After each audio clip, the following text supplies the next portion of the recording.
Hello viewers, ayan gawa na naman tayo ng alu, paratha, at syempre yung alu is patatas, ayan, mashed potato, lagyan ng chili powder, coriander leaves, saka spring onion, ayan, lagyan natin ng chili din, green chili, red chili powder, konting curry powder at asin. Ayan, i-mix na natin.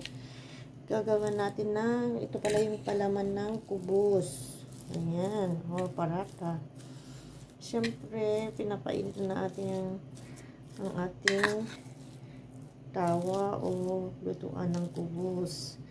Binilog-bilog na din natin ng maliliit ang ating dough upang kubos. At siyempre, ito din yung ating ghee or butter. Ayan, umpisa na natin ang pagluluto. Ayan, nakasalang na ang ating alu paratha. Lagyan natin siya ng ghee.